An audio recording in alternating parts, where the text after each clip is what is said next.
le sourd qui n'entend rien du tout. Tu t'en fous de Dieu, tu te moques de sa Bible, mais un jour, tu couleras des larmes pour tout cela. Tu vas couler des larmes. Tu vas... Bien-aimés dans le Seigneur, bonjour, bonsoir. Selon les différentes heures que vous êtes en train de nous suivre, que le Seigneur Jésus-Christ vous accorde sa paix. Ainsi, c'est toujours moi, votre humble serviteur, le docteur Véracité KTN.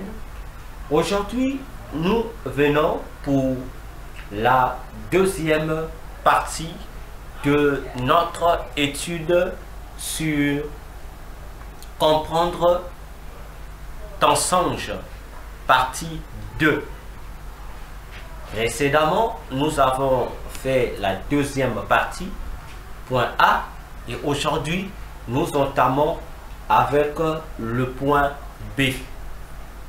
Alors, je prie que le Seigneur Jésus nous communique l'esprit de la compréhension et que son esprit ouvre notre entendement spirituel et nous amène à la maturité de sa parole, afin que chacun de nous soit enseigné au-delà de notre imagination pour mieux comprendre les réalités qui entourent le rêve.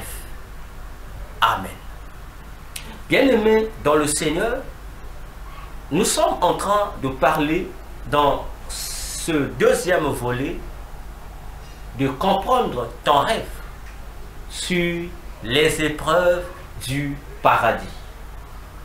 Les épreuves du paradis qui résultent d'un songe qu'un homme de Dieu a eu à faire. Et nous sommes en train d'expliquer les événements de son songe. Et j'ai dit, si j'ai voulu que cela soit à la portée de tous, c'est pour permettre à ceux qui avaient fait des songes similaires ou ayant certains événements semblables de comprendre leur rêve, car ce rêve est très important. C'est un rêve fait par un homme de Dieu qui me l'a donné pour des explications. Alors, aujourd'hui, nous poursuivons la suite de l'histoire de l'homme de Dieu. Pour ceux qui voudront comprendre la première partie, la partie A de ce volet 2 sur les épreuves du paradis, je vous invite à voir la première partie. Et là, je ne reviendrai plus sur ce qui a été dit, mais nous allons poursuivre parce que le rêve est non seulement psychique, mais le rêve est également spirituel. Le rêve ou le songe est aussi tout un plan de l'avenir d'une personne. Le rêve est aussi l'appareil, l'alarme qui sensibilise sur ce qui nous attend demain ou sur ce qui nous retient depuis le passé. Le rêve, bien-aimé, gère nos antécédents et notre lendemain. Le rêve. Alors, je prie encore que Jésus nous communique l'onction de la compréhension et l'esprit de la révélation. Alors, l'homme de Dieu continue à nous relater son songe. Il dit, après avoir traversé l'endroit où il y avait les différents jeux d'épreuves du paradis, lui et sa femme se sont retrouvés devant l'entrée d'un immeuble. Ils se sont retrouvés là. Et il y avait un étage. Et ils sont rentrés dans l'immeuble. Ils ont monté l'étage. Et ils se sont retrouvés face à un endroit, mais qui était caché, où il n'était pas donné à tout le monde d'entrer. Donc c'était un lieu secret. Et c'est là que, devant l'entrée de ce lieu secret, que l'homme de Dieu et sa femme se sont retrouvés à l'intérieur d'un immeuble. Et ils ont monté un étage. Attention, je dis attention. Parce que ici, l'homme de Dieu, tu te retrouves au ciel. Tu as traversé le paradis. Or, le paradis, nous l'avons dit, est la première partie, ou encore appelée le premier ciel du ciel. C'est la première partie du ciel. Cependant, cet endroit où vous vous êtes retrouvés, qui apparaît sous vos yeux sous la forme d'un immeuble ayant un étage, c'est la deuxième partie du ciel. Attention, ceux qui ont déjà eu l'opportunité d'arriver là me donneront raison. Parce que pour quitter le paradis, pour se rendre dans la deuxième partie ou dans le deuxième ciel du ciel, il y a effectivement un escalier ou une marche à traverser là. Voyez-vous, vous rentrez, lorsque vous arrivez, vous traversez, il y a une porte qui vous permet d'entrer. Puisque vous êtes retrouvé devant l'immeuble. L'immeuble là, c'est la deuxième partie du ciel, ou encore appelé le deuxième ciel du ciel. Là, vous avez besoin de la porte. Je vais bien m'expliquer.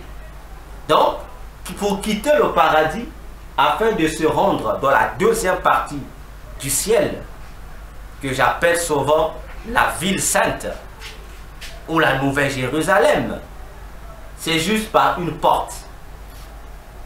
C'est l'immeuble que vous avez vu. Cependant, pour quitter la deuxième partie du ciel, pour se retrouver à la troisième partie du ciel, puisque le ciel n'est composé que de trois principales parties. Il n'y en a pas 4, il n'y en a pas 5, il n'y en a pas 6, il n'y en a pas 7 ciels. Donc lorsque vous verrez quelqu'un vous parler du 4e ciel, du 5e ciel, comprenez que la personne ne vous parle pas du royaume de Dieu dont nous parle la Bible, où Jésus règne. Ce n'est pas le ciel qu'il vous parle. Il vous parle d'un autre ciel qui appartient au monde pandémonium, le royaume du diable et de ses démons. C'est là qu'on retrouve les 4e, 5e, 6e jusqu'au 7e ciel. Dans le vrai royaume du vrai Dieu, ça se limite au 3e ciel. Parce que la plupart des soi-disant témoins du ciel n'aiment pas lorsque le docteur veut rester parle, parce que ce que je raconte sur le ciel contredisent pour la plupart du temps les fameux récits que eux donnent comme des témoignages sur le ciel. Voyez-vous? Et c'est la chose à laquelle nous chrétiens devons faire très attention. C'est pourquoi, avant d'aller encore, prenons la Bible. Prenons la Bible. Nous allons le voir dans la Bible. Prenons 2 Corinthiens 12, du 1er au 5e verset. Je dis 2 Corinthiens chapitre 12, du 1er au 5e verset. Lisons ensemble ce que Paul, qui a également expérimenté le ciel comme nous l'avons eu à expérimenter, déclare à son époque. Il dit ce que dit l'apôtre Paul, lui qui a eu à expérimenter le ciel comme vous, comme moi, j'en ai eu à expérimenter, et bien d'autres bien-aimés. Il déclare ceci, 2 Corinthiens 12, du 1er au 5e verset. Il dit, certes, il ne m'est pas convenable de me glorifier, car je viendrai jusqu'aux visions et aux révélations du Seigneur. Je connais un homme en Christ, il y a 14 ans passés. Si ce fut en son corps, je ne sais. Si ce fut hors du corps, je ne sais, Dieu le sait, qui a été ravi jusqu'au 3e ciel. Il poursuit, il dit, et je sais qu'un tel homme, si ce fut en son corps, ou ce fut hors du corps, je ne sais, Dieu le sait, a été ravi en paradis et a ouï des secrets qui n'est pas permis à l'homme de révéler. Voyez-vous? Donc, Paul nous fait comprendre, il parle du paradis et il parle du 3e ciel. Aucun verset de la Bible ne parle du 4e, 5e, 6e ou 7e ciel. Ça n'existe pas. Je vous dis, ça n'existe pas. Donc, faites attention avec les choses que vous écoutez. Faites énormément attention. Voyez-vous? Alors, pour quitter la 2e partie du ciel, afin de se retrouver dans la 3e partie, c'est là qu'il y a une sorte d'échelle. Il y a un étage qu'il faut franchir pour aller au 3e ciel du ciel, c'est-à-dire à la 3e partie du ciel. Et cette 3e partie du ciel, c'est un endroit caché qui n'est pas donné à tout le monde d'y avoir part ou accès. Car pour y entrer, la personne doit être capable de monter l'escalier ou l'étage qui est là. C'est l'étage, mais attention, c'est tout un exercice. C'est tout un travail accentué que la personne doit faire dans des jeûnes et prières pour chercher encore et encore le Seigneur afin d'arriver au 3e ciel. Vous comprenez? Alors, l'homme de Dieu, c'est pourquoi lorsque vous êtes arrivé là, il y a un ange qui était là, qui vous a dit attendez. Lorsque vous étiez au paradis, il n'y a pas eu d'ange qui vous ont demandé d'attendre. Lorsque vous êtes rentré dans le bâtiment, il n'y a pas eu un ange pour vous dire attendez. Mais lorsque vous êtes arrivé dans la 3e section du bâtiment, on vous dit d'attendre. Attention, on va prendre un verset pour parler de cet endroit caché. On va prendre Matthieu 13. Matthieu 13, le verset 44. Écoutons ce que la Bible, Jésus lui dit à propos de cet endroit caché. Il dit, Jésus dit, le royaume des cieux est encore semblable à un trésor caché dans un champ. lequel un homme ayant trouvé l'a caché, puis de la joie qu'il en a, il s'en va et vend tout ce qu'il a et achète ses champs. Voyez, Jésus dit, le royaume des cieux est semblable à un trésor qu'on a caché dans un champ.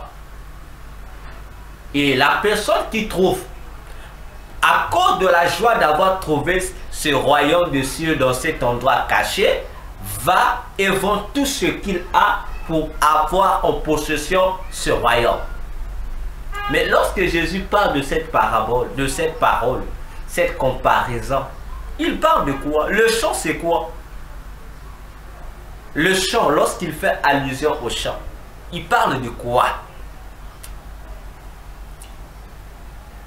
Il parle effectivement du royaume des cieux, des trois parties du royaume des cieux. Il parle du paradis qui est semblable à un champ. Parce que à l'intérieur du paradis, c'est là que se trouve la deuxième partie. Et à l'intérieur de la deuxième partie, c'est là que se trouve la troisième partie du ciel. Voyez-vous? Et l'endroit caché dans le royaume des cieux, c'est là où est le trône de Christ. Je ne parle pas du trône royal, mais je parle du trône de la divinité de Dieu. C'est dans la troisième partie. Là, je vous assure, tout le monde n'a pas part. Tout le monde, je dis bien, tu peux avoir part au paradis et dans la ville sainte, mais ne pas avoir part au troisième ciel. Il y a des chrétiens spécifiques qui ont part à cet endroit-là. Alors, l'homme de Dieu, vous avez eu la grâce d'y avoir part. Parce que lorsqu'on arrive au troisième endroit, au troisième ciel, c'est pour avoir des instructions. C'est-à-dire, au retour, vous devrez faire comme cet homme qui a trouvé le trésor dans un champ caché. Il doit vendre tout ce qu'il a pour chercher à s'en approprier. Et c'est là, dans ce troisième ciel, que se trouve le message que le Seigneur te donne, toi et ta femme, en rapport à ce dont vous avez besoin et par rapport à ses attentes à lui, Dieu. C'est là qu'il vous attend. Parce que là, au troisième ciel, c'est une question d'intimité avec Dieu.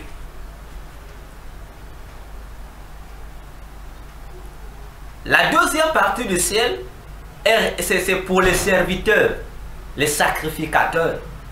Et la première partie du ciel, c'est pour tout le monde. Mais la troisième partie, ce n'est ni pour tout le monde, ni pour les sacrificateurs, mais c'est réservé aux adorateurs. Voyez-vous? Alors, l'homme de Dieu, toi et ta femme, vous en avez eu le privilège. C'est pourquoi l'ange était là, a dit, attendez. Donc vous ne pouvez pas rentrer comme ça. L'ange doit aller demander au maître qui se trouve dans cet endroit caché s'il a demandé à vous voir. C'est pourquoi vous avez vu, cet ange vous dit attendez. Il vous dit d'attendre. Attendre là, vous êtes devant, c'est pour vous dire aussi, faites encore des efforts, faites-vous encore plus de violence, d'atteindre d'autres niveaux spirituels pour que vous ayez accès là-bas. Je vous assure. Je vous dis, je vous assure. Tu ne peux pas rentrer là-bas comme ça. Alors, l'ange vous dit d'attendre. Mais, donc, il y a une attitude. Vous devez être patient. Travailler encore votre intimité avec Dieu. Développer encore votre niveau de relation avec lui. Alors, ce qui est bien, vous n'avez pas discuté avec l'ange. vous étiez comme des enfants, suivant toutes les instructions qui vous sont données. Alors, vous avez réussi à franchir cette porte. C'est pourquoi il y a eu rideau. Et là encore, déjà, dès la présence de l'ange, à l'entrée de la porte, le Seigneur vous invite, vous donne lui-même l'outil pour vous aider à développer votre niveau spirituel. Il vous donne l'outil. Et l'outil, c'est quoi? Il vous présente le temple. Donc, il vous ramène dans l'esprit du temple, c'est-à-dire l'esprit du tabernacle. Le tabernacle était composé de 3 parties. Il y avait le parvis qui était la cour. Et après le parvis, il y avait la tente d'assignation. Or, la tente d'assignation qui était le sanctuaire était séparée en 2 parties. Il y avait la première partie qu'on appelait le lieu saint, qui était un endroit où les sacrificateurs œuvraient. Et au-delà du lieu saint, il y avait un autre endroit qu'on appelait le lieu très saint. Et le lieu très saint était appelé un lieu caché parce que c'est là-dedans que le Seigneur se cachait. Il se cachait là. Parce que dans le lieu très saint, il n'y avait pas de lumière. Il se cachait là. L'Éternel se cachait là. Et dans le lieu très saint, contrairement à ce qui se dit, ce qui se vulgarise dans les livres, ce qui est raconté dans les livres, enseigné presque par toutes les églises, que dans le lieu très saint, là-bas, on rentrait qu'une fois l'année, et c'est le souverain sacrificateur qui rentrait. Contrairement à cette fausse logique, dans le lieu très saint, le souverain sacrificateur entrait une fois l'année lorsqu'il s'agissait d'offrir le sang pour le pardon des péchés lors de la fête qu'on appelait naturellement par la fête des expiations. Attention, et la question que je vais vous poser, ce n'est que, je dis bien, ce n'est que lors de cet événement-là, puisque cet événement-là se faisait chaque année, une fois par an. Donc, lors de cette fête qu'on appelait la fête du grand pardon ou la fête des expiations, c'est là que le sacrificateur devait entrer une fois l'an pour offrir le sang pour la fête des expiations, la fête nationale pour le salut du péché de tout le peuple, y compris pour lui-même sacrificateur, le souverain sacrificateur. Cependant, je dis bien, et je m'adresse aux prédicateurs, aux enseignants de l'évangile et aux ministres de Dieu, de bien ouvrir les oreilles pour bien écouter afin de bien relire et méditer leur Bible. Parce que le chrétien ne doit pas tout gober, il doit examiner chaque enseignement qu'il reçoit. Peu importe celui qui le lui enseigne. Alors, je dis bien, en dehors de cette logique de une fois l'an en rapport à la fête des expiations, les sacrificateurs, je dis encore, le souverain sacrificateur d'une part et les sacrificateurs d'autre part entraient aussi presque tous les jours dans cet endroit en ce qui concerne les péchés journaliers. Parce que lorsqu'une personne péchait, il devrait amener l'animal expiatoire auprès des sacrificateurs. Alors, dites-moi, le sang de l'animal était versé où? Dans le même endroit où était versé le sang de l'animal expiatoire lors de la fête du grand pardon. Dans le propitiatoire, qui était le couvercle de l'arche de l'alliance de l'Éternel, qui était situé dans le lieu très saint. Ah, ça, les gens ne voient pas. Lorsque vous parlez, c'est mort, c'est un lieu, tout le monde ne rentre pas, c'est que cela, ça fait rentrer, vous montez. De plus, où se trouvait l'autel de parfum? Et la Bible dit, chaque jour, on devait brûler les parfums, le matin comme le soir, n'est-ce pas? Donc ça veut dire, il faut que nous trouvions où était situé l'autel d'or des parfums. Parce que dans la plupart des chemins, on descendit au parvis, on avait deux ustensiles, on avait l'autel de l'Holocauste et on avait la cuve d'airain.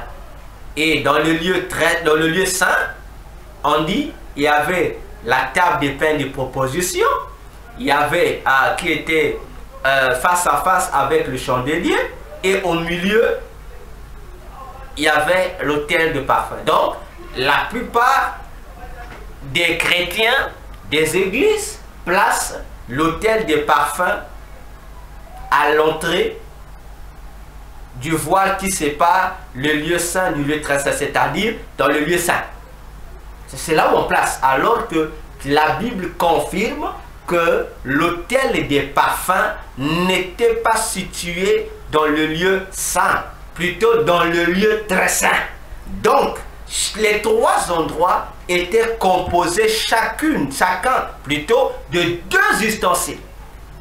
Le parvis avait deux ustensiles, le lieu saint deux ustensiles et le lieu très saint aussi deux ustensiles. Mais si l'autel de parfum était situé dans le lieu très saint, et tandis que Dieu a ordonné que les parfums devaient être brûlés chaque jour, matin comme soir, dites-moi, par les sacrificateurs, mais dites-moi, on rentrait dans le lieu très saint tous les jours aussi pour offrir aussi le parfum. Attention, hein? Église, je dis attention. Rappelons-nous par exemple, dans Luc 1, Zacharie, qui entre au temple, le sacrificateur Zacharie, le père de Jean-Baptiste, l'homme sacrificateur selon la classe d'Abia. Il rentrait ce jour-là où la Bible dit, il allait offrir le parfum. Hein? Ce n'était pas le jour de la fête de Yom Kippour, hein, du grand pardon, non. C'était un jour ordinaire où lui rentrait pour offrir le parfum. Mais le parfum doit être offert sur l'autel de parfum, mais qui se situait dans le lieu très saint. Voyez-vous, je ferme la parenthèse pour dire que l'homme de Dieu, dans le rideau qui sépare le lieu saint du lieu très saint, ce rideau-là était dans le rideau, dans sa couture, il y avait des chérubins qui gardaient ça, qui étaient également dessinés sur le rideau, le rideau du lieu très saint. Voilà, il y avait les images des chérubins qui étaient fabriqués ou cousus comme cela dans les décors. Pour dire, le lieu très saint, c'est la maison de Dieu, le lieu de l'intimité de Dieu. Et ça nous ramène à Genèse, parce que le jardin d'Éden était le jardin de Dieu. À l'entrée, lorsque l'homme fut chassé, Dieu a placé les chérubins et Dieu a répété le même décor, même dans son temple. Pour entrer dans le lieu très saint, il faudrait d'abord que tu puisses traverser les chérubins. Et vous aussi, pour aller dans ce même endroit, le lieu secret de Dieu, le troisième ciel, que nous pouvons appeler le lieu très saint par rapport au tabernacle, il y a un ange qui est là, qui doit vous annoncer. Et il y a un rideau. C'est ça le rideau qui sépare le lieu saint du lieu très saint. C'est-à-dire de la deuxième partie du ciel, de la troisième partie du ciel. Et c'est Dieu vous ramène dans le sacerdoce. Pour vous dire, en tant que couple, le secret du développement de votre niveau spirituel vis-à-vis de Jésus est lié au service du temple. Est lié au service du temple, c'est-à-dire à l'œuvre de Dieu que vous devrez faire en commun accord. comme l'étaient Zacharie et Élisabeth, comme l'étaient Aquilas et Priscille, en couple, en complicité. Et l'œuvre de Dieu est déjà pour vous comme une salle de sport pour vous muscler davantage. Alors, lorsque vous êtes entré, vous avez traversé le rideau de la chambre. Exactement. Le lieu très saint était appelé la chambre de Dieu. J'aime Dieu, j'adore Jésus. Alors, vous avez constaté que cette pièce cachée où tout le monde n'entrait pas, était vide, mais il n'y avait qu'une lumière qui était là. Donc, il y avait une lumière qui était là, mais la pièce était vide. Mais c'est effectivement la réalité du troisième ciel au ciel. Lorsque vous êtes au troisième ciel au ciel, vous allez regarder l'environnement, il n'y a rien. Il n'y a qu'un trône dans l'environnement. Il n'y a qu'un trône. Donc c'est un espace vide et il n'y a pas d'ange, rien du tout, il n'y a qu'un trône là-bas. Et lorsque vous êtes rentré, vous avez remarqué qu'il y avait une lumière. Puis cette lumière a pris la forme humaine. Attention, a pris la forme humaine. Mais c'est effectivement la réalité du troisième ciel. Prenons 1 Jean 1. 1 Jean 1, verset 1 au verset 5. Écoute ce que l'apôtre Jean nous explique sur le phénomène que vous avez vu. C'est expliqué. L'apôtre Jean dit ceci. 1 Jean 1, verset 5 à 7. Il dit: Or, bon, je commence même par le verset 4 parce qu'il y a une mention importante. Il dit au verset 4: Et nous vous écrivons ces choses afin que votre joie soit parfaite. Or, c'est ici la déclaration que nous avons entendue de lui, c'est-à-dire qui, de Dieu, de Christ, et que nous vous annonçons, savoir que Dieu est lumière et qu'il n'y a en lui nulle ténèbre. Vous avez compris? Ils ont dit ce que nous avons écouté de lui-même Dieu, et c'est ce que nous annonçons. C'est quoi? C'est que Dieu est lumière. Voilà la lumière que vous avez vue. Vous avez vu Dieu enveloppé de la lumière. Dieu sur fond de la lumière. Ça continue. Si nous disons que nous avons communion avec lui et que nous marchons dans les ténèbres, nous mentons et nous n'agissons pas selon la vérité. Mais si nous marchons dans la lumière, comme Dieu est en la lumière, nous avons communion l'un avec l'autre et le sang de son Fils Jésus-Christ nous purifie de tout péché. Donc, la lumière que vous avez vue dans ce vide-là, en fait, c'est Dieu dans son état de Dieu. Il est une lumière et il est enveloppé d'une lumière. Et quelque part, l'apôtre Jean disait encore que Dieu habite une lumière impénétrable. Donc il est là, il est lumière et il est enveloppé de sa lumière. Et vous allez remarquer que cette lumière prendra la forme de l'homme, la forme humaine. Mais c'est ça l'objectif.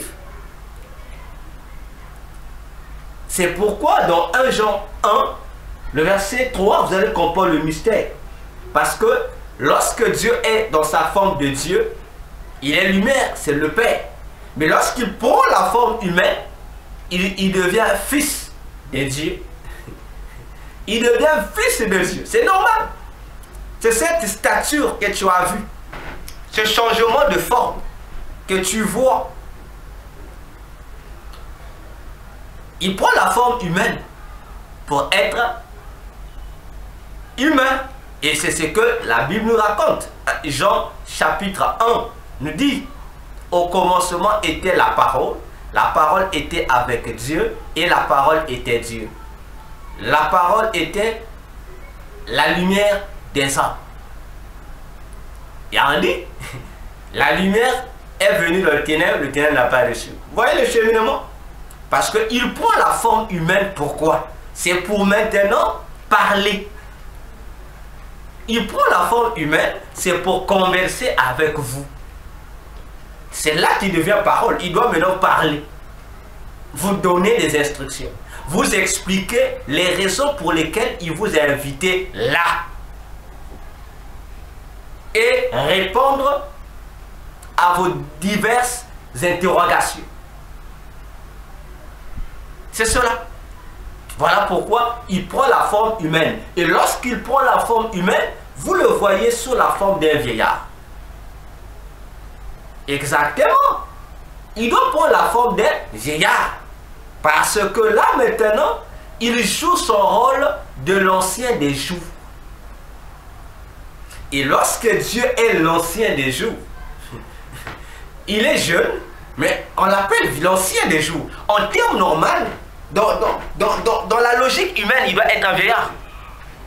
Il doit être un vieillard parce qu'il va nous enseigner, il va répondre à vos questions, aux questions qui nous perturbent. Et cette vocation n'est réservée qu'aux vieillards. Voilà pourquoi il prend la forme d'un vieillard. Il va t'instruire. Comme pour dire, je maîtrise tout. Je maîtrise tout et je veux vous enseigner. Voilà pourquoi il a pris cette forme d'un vieillard. Il va vous enseigner. Il veut parler, mais il veut vous parler comme un vieillard parle aux jeunes gens. Il veut s'adresser à vous pour vous donner, communiquer une certaine sagesse. Voilà pourquoi il a pris cette forme. Et Jésus a désiré cette forme pour mieux vous instruire. Et cette forme-là est aussi une leçon qui doit vous servir dans votre ministère, dans l'exercice de votre ministère. Ça doit vous servir. Ça doit vous servir. C'est une leçon du ciel pour votre ministère également. Je ferme cette parenthèse-là. Alors, vous allez voir que là où il était assis, c'était comme par terre. Mais effectivement, la Bible dit, dans Matthieu 5,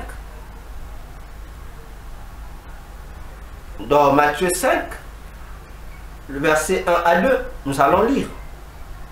Qu'est-ce qui est dit? Dans Matthieu 5, le verset 1 et 2. On va lire, vous allez comprendre. Il s'assit, vous étiez assis comme sur la terre, comme sur la terre. Prenons Matthieu 5, verset 1-2. La Bible dit, or, Jésus, voyant tout ce peuple, monta sur une montagne, puis, s'étant assis, ses disciples s'approchèrent de lui.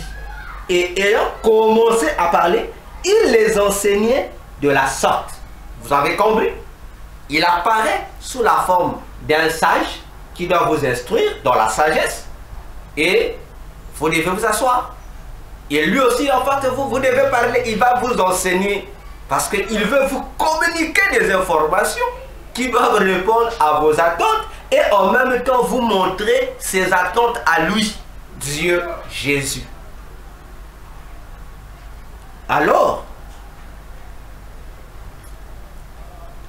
il y avait près de lui des sapins, plusieurs plantes et des cadeaux. Effectivement, c'est cela l'objectif. Si vous comprenez ce qu'il va vous dire et que vous exécutez, vous serez récompensé. Pour vous dire que tout ce dont vous lui demandez, nuit et jour, c'est à côté de lui. Mais lui, il veut que vous atteigniez un certain niveau. Ou que vous arriviez quelque part où lui, il veut que vous atteigniez, et là, il va vous bénir. C'est comme si il conditionnait ces cadeaux-là réservés pour vous à l'atteinte d'un certain niveau ou à la réalisation d'une certaine tâche. Il vous soumet à cette épreuve-là. Il vous attend à ce niveau-là. Voyez-vous, c'est la réalité à laquelle lui, il vous soumet. C'est une sorte d'épreuve qui vous est réservée. Et là, il prend un cadeau.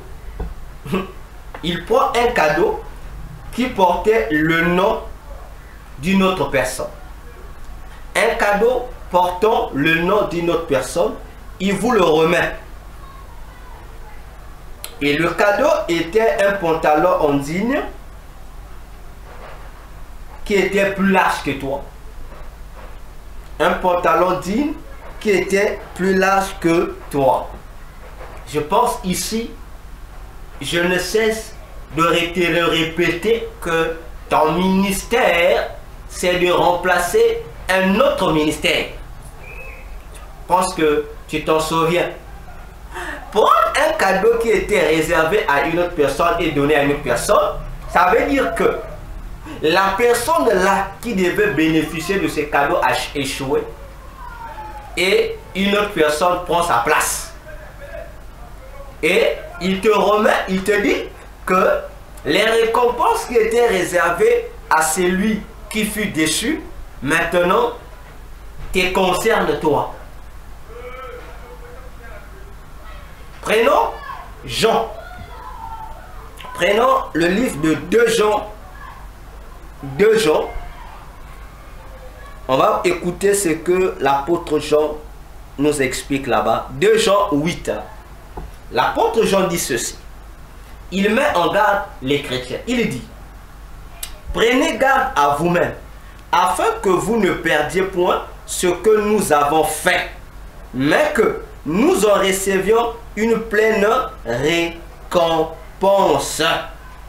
Voyez-vous? Donc, il invite les gens à ne pas perdre leur récompense, le fruit de leur travail, de peur que cela soit donné à une autre personne.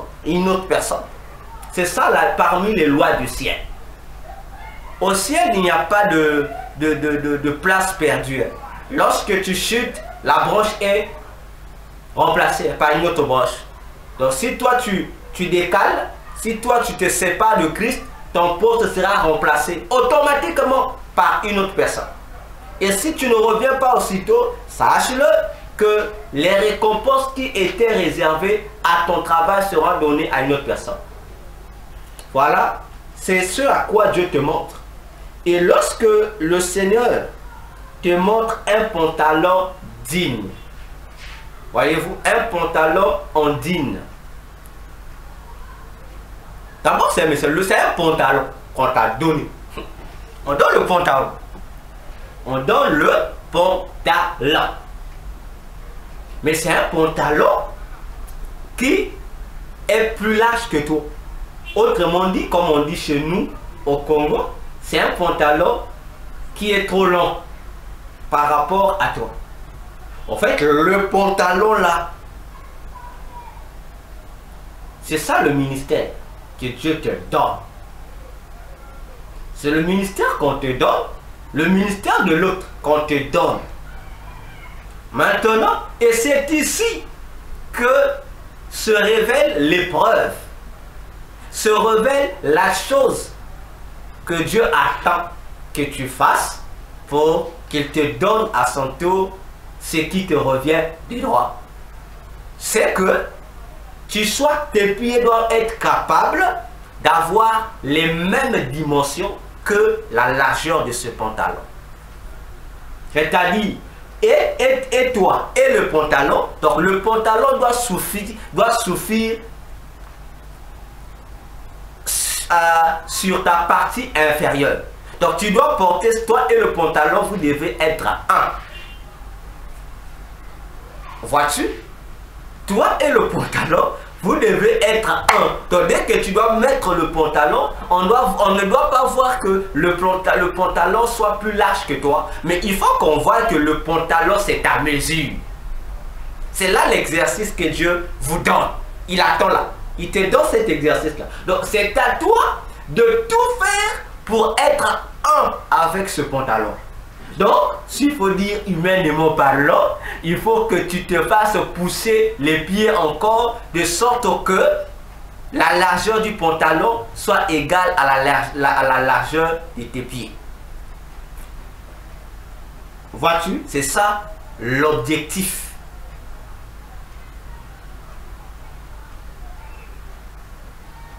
C'est ça Dieu.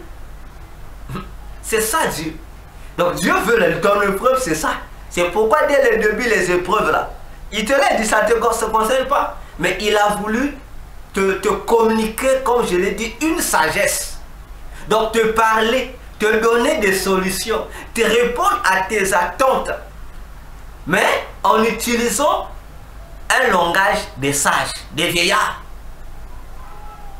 Il ne te dit pas, fais ceci, fais cela, non. Mais il te parle en utilisant des images. Il te parle en utilisant des objets. Et c'est de cette manière que parlent les sages. C'est de cette manière que la sagesse des vieillards s'exprime. C'est comme ça. Ils parlent en parabole, ils utilisent des symboles, ils utilisent des objets. Mais si tu n'as pas la maturité, tu n'as pas la capacité également de comprendre ce langage de la sagesse, tu ne comprendras rien. Donc, la solution qui t'a été donnée deviendra un mystère pour toi. Ça deviendra une énigme que toi, tu dois déceler pour comprendre la réalité de la chose. J'espère que tu me comprends. C'est ton ministère et tu connais le ministère auquel le Seigneur t'a appelé.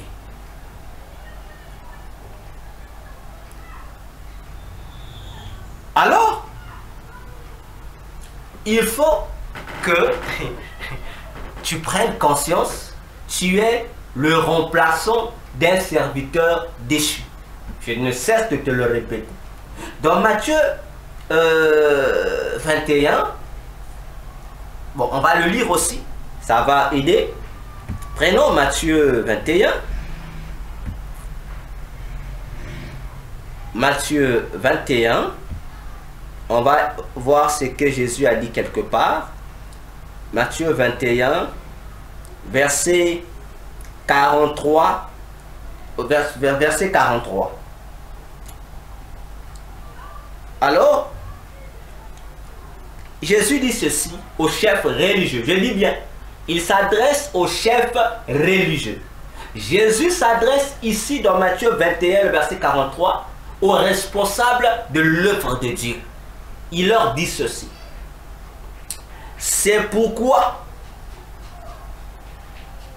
je reprends même Matthieu 21 à partir du verset 42, pour mieux saisir la pensée de Christ à l'égard des chefs religieux. Il dit, et Jésus leur dit, n'avez-vous jamais lu dans les Écritures la pierre que ceux qui bâtissent ont rejetée est devenue la maîtresse pierre du coin? Ceci a été fait par le Seigneur et c'est une chose merveilleuse devant nos yeux. C'est pourquoi je vous dis que le royaume de Dieu vous sera ôté et il sera donné à une nation qui en rapportera le fruit. Le mystère du remplacement existe. Lorsque j'explique aux gens, les gens pensent que c'est l'amusement. Tu fais mal l'œuvre de Dieu, après plusieurs mises en demeure de la part de Dieu, et s'il arrivait à Dieu de te rejeter, sache-le que ne pense pas que le poste que tu occupes spirituellement sera vacant. Ça sera remplacé par un autre serviteur qui fera le même travail que toi, qui va te remplacer. Saoul, lorsqu'il fut chassé, il fut aussitôt remplacé par David. aux mêmes fonctions, à la même fonction et au même poste. Seulement, la doublure ou le remplaçant a plus de valeur et de privilèges que toi, l'ancien. Saoul avait l'esprit de Dieu. Certes, il était roi, oui, mais il s'était limité là. Or, son remplaçant David, il était roi, il avait l'esprit de Dieu et il avait quelque chose de supérieur que Saoul n'avait pas. C'est que David était prophète de Dieu et David était sacrificateur de Dieu. Voilà ce que Dieu fait. Pour humilier l'ouvrier indigne, Dieu donne au remplaçant plus de qualité que lui. Attention, attention. Avec Dieu et faisons attention avec nos rêves ou nos songes. Alors, après t'avoir remis ce cadeau, vous vous êtes assis sur une table. Là aussi, cette transition aussi est une leçon spirituelle pour ton ministère. Il te rappelle ce à quoi il t'a appelé et ce que tu dois faire. Ton épreuve, cette fois-ci, il te t'amène dans une autre dimension, sur la table. La table aussi là, il y a une deuxième épreuve qui va maintenant, à laquelle il va vous soumettre, toi et ton épouse. Parce que lorsque Jésus est à table, l'apôtre Paul parle de la table du Seigneur. Et il est dit, la table du Seigneur nous communique une information. Lorsque on est à table avec le Seigneur, la leçon du ciel que nous devons retenir, c'est quoi? C'est que là, c'est une affaire de communion avec le Seigneur. Et lorsque nous parlons de communion avec le Seigneur, si ça nous ramène à l'alliance personnelle que nous avons individuellement avec lui. Parce que nous avons une alliance universelle qui est l'alliance du salut, encore appelée nouvelle alliance. Mais à l'intérieur de la nouvelle alliance, nous avons d'autres alliances qui sont individuelles. Attention. Je dis attention. Alors, lorsqu'il vous met sur sa table, c'est pour vous interpeller en tant que couple, individuellement, pour savoir quelle communion ou quel genre de communion ou d'alliance avez-vous individuellement, monsieur d'une part, madame d'une part avec lui. Voilà encore une autre épreuve à laquelle le Seigneur vous soumet. Vous savez, lorsqu'on parle de communion avec lui, communier vient du verbe communiquer, communier. Communion nous renvoie au verbe communiquer. Attention, communiquer ici, ce n'est pas seulement le fait de parler avec quelqu'un, non, mais c'est encore entretenir une communication intime et profonde, c'est-à-dire, tu sais, une relation, un partenariat de gagnant-gagnant. C'est-à-dire encore, être à table avec le Seigneur, c'est se poser la question de savoir si toi et le Seigneur, vous partagez les mêmes intérêts, si vous avez des intérêts communs avec lui. Voilà l'objectif pour lequel le Seigneur, dans son lieu secret, vous fait passer à sa table. c'est pour vous interpeller, vous poser, à vous de voir. Votre communion, sur quoi est-elle basée? Sur les intérêts communs ou sur les intérêts à sens unique? C'est ce que le Seigneur veut vous faire comprendre. C'est une autre épreuve.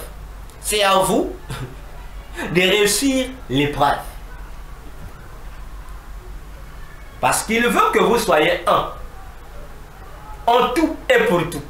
Vous soyez des partenaires. Vous partagez les mêmes émotions. Que vous partagez les mêmes intérêts, les mêmes objectifs. C'est ce qu'il veut. Voilà pourquoi vous êtes à sa table.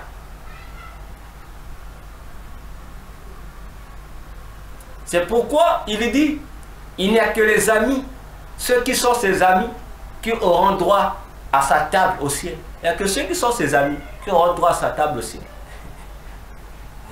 Voyez-vous? C'est pourquoi il dit ça encore aux disciples dans Jean 15. Il dit, je ne vous appellerai plus serviteur, parce que le serviteur ne connaît pas tout du maître, mais je vous appellerai mes amis. Comme pour dire, non seulement que vous entretenez avec moi une relation de maître à serviteur, mais je voudrais également vous initier dans une autre relation, cette fois-ci ami-ami. Comme ça, en tant qu'ami, vous aurez accès à tous mes secrets. Je ne pourrai rien vous cacher, même des choses qui ne vous concernent pas, je vous en informerai. Alors, l'homme de Dieu, toi et ta femme, voilà encore une autre épreuve. J'espère que tu notes les épreuves. Voilà encore une autre épreuve à laquelle le Seigneur vous soumet et que vous devriez réussir. Vous devez réussir cette épreuve. Chaque épreuve, vous devez réussir parce que toutes ces épreuves-là, qui sont à la fois individuelles et collectives, renferment des bénédictions réservées pour répondre à vos attentes. Et vous savez vous-même quelles sont vos attentes collectives et vos attentes individuelles. Vous savez, vous-même, en tant que couple. Alors, du coup, tu t'es vu, toi et ta femme, que vous ayez, que tu as vu que ta femme a disparu. Pour se retrouver devant une épreuve ou des épreuves. Toi, tu t'es retrouvé devant une rue. Une rue qui conduisait vers un arrêt de bus. Alors, ta femme également s'est retrouvée dans un autre endroit devant une épreuve. Bien, je commence par ton épreuve à toi. Vous voyez ce que le Seigneur fait? Il vous soumet à l'épreuve de la table. Il vous ramène à votre propre conscience, à vous de réfléchir, et il vous met devant une autre épreuve. Cette fois-ci, il vous sépare pour vous dire, la communion est une affaire individuelle. Maintenant, là je rentre dans l'individualité et c'est à chacun de rester dans son périmètre et réussir ses épreuves ou son épreuve individuelle. C'est pourquoi il vous fait disparaître de là, de l'endroit où vous étiez de la table, pour vous amener dans des endroits différents. Et là, le Seigneur n'est plus avec vous. Il vous laisse maintenant. À vous de passer encore ces épreuves individuelles. Donc vous allez passer des épreuves collectives en tant que couple. Maintenant, il dit, vous rentrez dans la phase des épreuves individuelles. Et tu te retrouves dans une réelle. Attention, lorsqu'on se retrouve dans une rue, c'est pour quelque chose. Hein? Et l'objectif, c'est que de la rue où on vous met, vous devez vous orienter vers l'autobus ou l'arrêt de bus. Rappelle-toi, homme de Dieu, de l'évangéliste Philippe. Il était chez lui à la maison, à Azote, je pense. l'Esprit de Dieu lui dit, le fait disparaître de sa maison pour le faire apparaître aussi sur une voie au désert. La rue. Et on le conduit vers un endroit où il y avait un homme, l'unique Éthiopien, le ministre de Candace. Parce que il y avait là un besoin spirituel urgent qu'il fallait résoudre pour sauver quelqu'un, une âme. On l'appelle Philippe l'évangéliste. Toi aussi, on te met dans une rue, c'est pour poursuivre ton chemin. Tu dois te retrouver à l'arrêt de bus. Oh, un arrêt de bus est un carrefour d'hommes. C'est un endroit où les gens s'affluent. Un endroit où chacun vient pour emprunter un moyen de transport en vue de répondre à ses préoccupations. N'est-ce pas? Effectivement, lorsqu'on est dans la rue et on montre la direction qu'on doit prendre, l'autobus ou l'arrêt de bus, on doit comprendre que le Seigneur t'a soumis dans une preuve liée à ton ministère d'évangéliste. Il dit, tu dois aller au carrefour, là où il y a des hommes, faire ton travail d'évangéliste. Marcher, arriver là où il y a des hommes, annoncer l'évangile à toutes ces personnes qui s'y trouvent. Parce que parmi ces personnes, il y a ceux qui ont besoin de Jésus dans leur vie.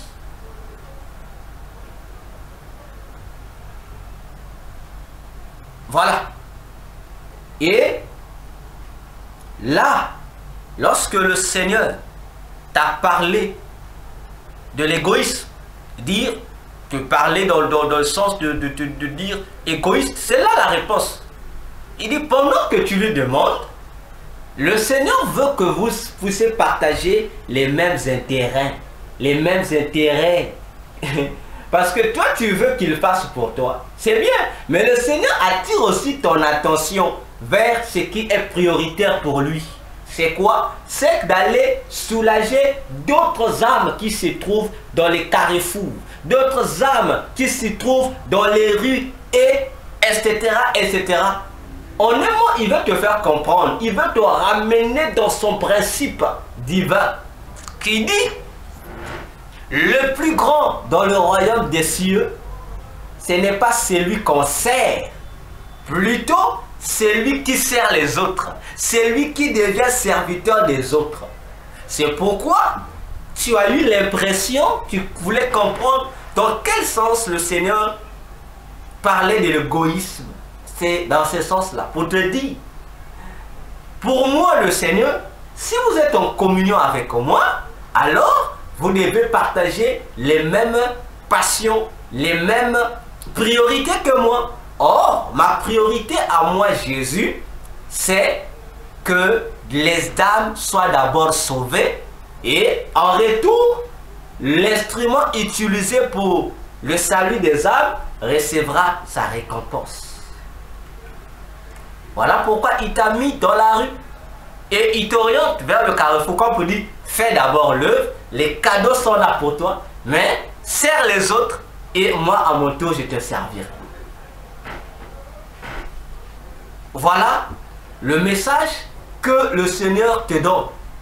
Une autre épreuve, il dit, il va voir si tu vas réussir. Si dans tes difficultés, si dans tes différentes angoisses, il dit, si tu seras capable d'être au service des autres, de gagner des âmes pour lui, d'amener ceux qui pensent que la vie est finie, ceux qui pensent qu'ils sont arrivés au bout de la vie, ils ne peuvent plus, il te dit, tu es son évangéliste. Et c'est à toi de leur redonner de l'espoir. Pour leur dire, non, au-delà de tout ce que vous traversez, il y a un meilleur trésor qui existe. C'est où? C'est là où est le Seigneur. Il te demande d'amener un message d'espoir à tous ceux qui ont perdu l'espoir. C'est ça le travail d'un évangéliste. C'est à ça qu'il t'appelle à faire. Et en retour, il va te donner ce que toi tu cherches. Donc, il te dit, donne-lui Jésus, ce que lui Jésus cherche auprès de toi. Et lui aussi Jésus en retour, il te donnera ce que toi tu cherches auprès de lui. Voilà les intérêts communs. C'est à cela qu'il te soumet. Alors, arrivé vers cet endroit, après cet endroit, tu as suivi ta femme qui prenait la direction du vieillard. Et en suivant le vieillard, c'est-à-dire le Seigneur, ta femme se retrouve devant son épreuve individuelle aussi. Un gros ballon blanc. On lui donne un gros ballon blanc. Et là, ta femme doit... Son épreuve, c'est le gros ballon blanc. Le gros ballon blanc. Or, mais que peut-on faire avec un gros ballon? Le football se joue avec un petit ballon. Le football. Donc, les jeux de balles, on utilise des petits ballons, Mais à elle, on donne un gros ballon. Or, le gros ballon est utilisé dans un sport qu'on appelle le volley-ball. Or, le volley-ball est un jeu collectif. Attention. Le volley-ball est un jeu collectif. Et c'est un jeu qui a pour instrument, outil de travail, les mains. Il faut sauter à une certaine hauteur pour taper sur le ballon. Attention. L'apôtre Paul disait dans 1 Timothée 2, parlons des mains. Il dit, lorsque je veux que lorsque les hommes prient en tout lieu, qu'ils aient les mains levées. Attention, c'est un signe. En un mot, le travail, l'épreuve pratique à laquelle le Seigneur soumet ta femme, c'est l'interpeller à un ministère qu'elle n'exerce pas ou qu'elle exerce moins. L'impliquer à l'intérieur que ce ministère et elle-même deviennent une seule personne. C'est quoi? La prière. Donc le Seigneur veut qu'elle soit une femme de prière parce que le volley-ball implique la collectivité. Donc elle doit être une femme de prière afin de soutenir le couple. Raison pour laquelle dans Exode 17, la guerre opposant Israël à Amalek, Moïse devrait avoir les mains levées. La prière, les mains levées, qui caractérisait l'esprit de la prière. Si Moïse s'affaiblissait, la collectivité perdait. Lorsque les mains de Moïse étaient levées, la collectivité était victorieuse. Attention. Donc, le Seigneur invite ta femme à faire de la prière un travail, un ministère. Or, le ministère de la prière, c'est ce que nous appelons l'intercession. C'est ça ce que signifie le volley-ball. Elle doit être capable de faire monter les mains en l'air pour repousser la balle. Voilà pourquoi on lui donne ce gros ballon blanc. C'est une puissance qu'on lui donne. C'est une bénédiction qu'on lui donne. C'est une arme qu'on lui donne. Mais l'arme est un outil. Pour que l'outil ait de la valeur, il faut que les mains puissent pratiquer, utiliser l'outil. Et voilà ce à quoi le Seigneur invite ta femme à pratiquer pour soutenir la collectivité, pour un travail d'équipe, tant sur le plan physique que sur le plan spirituel concernant votre couple. Tandis que en ce qui te concerne, on ne te montre pas les mains, mais toi on te montre les pieds. C'est l'annonce de l'évangile. Tu dois marcher jusqu'à l'arrêt de bus. Donc le Seigneur fait la part des choses. À ta femme, il donne le ministère des mains. À toi, il donne le ministère des pieds. Donc il vous met chacun dans sa barque. Chacun dans son domaine. Voilà ce que le Seigneur fait. Et c'est merveilleux. Alors, lorsque tu es arrivé à l'arrêt de bus, quelqu'un t'a demandé une marque de voiture. Puis, la personne est allée demander aux gens qui étaient dehors. Et une femme lui a donné le nom de la marque de voiture, d'une marque de voiture, Nissan Mogra, je ne sais pas si je prononce bien, mais si tu vois déjà, tu t'es rendu compte que Nissan, c'est Nissan, mais l'autre nom qui s'ajoute, c'est comme si la personne qui a donné, qui a renseigné cette personne-là, a mal renseigné, a mélangé deux marques qui ne se mélangent pas. Voilà, qui ne se mélangent pas. Et c'est cela le message d'un évangéliste. C'est cela notre ministère d'évangéliste, en fait, d'arriver là-bas. Parce qu'il y a des gens qui sont là, qui sont dans une confusion, qui pensent aider les autres, ceux qui sont dans les besoins, orienter les autres. Or, dans leurs orientations, il y a de la confusion. On mélange deux choses qu'il ne faut pas mélanger. Spirituellement, on parle de la confusion et on parlera du faux. Parce qu'il n'y a pas une marque Nissan Total ou, que dirais-je même, ou Nissan ceci. Vois-tu? Et automatiquement, il y a des déroutes qu'il faut corriger. Voilà pourquoi tu dois être là pour corriger ça, pour dire non, la marque de la voiture ne peut pas porter ces deux marques à la fois. Soit c'est Nissan ou soit c'est ceci. Et tu es là pour corriger ça. C'est ce que fait l'évangéliste, parce que la voiture peut parler de la vie d'une personne, la voiture peut parler du ministère d'une personne, la voiture peut parler de la bénédiction d'une personne, de sa famille. Donc, le fait d'avoir déjà dans une vie deux éléments qu'on peut mélanger est un danger. C'est comme si on avait le oui et le non à la fois. Alors que non, on ne peut pas à la fois avoir le oui et le non. Comme disait Jésus, que ton oui soit oui, que ton non soit non. Ce qui s'ajoute, c'est le diable.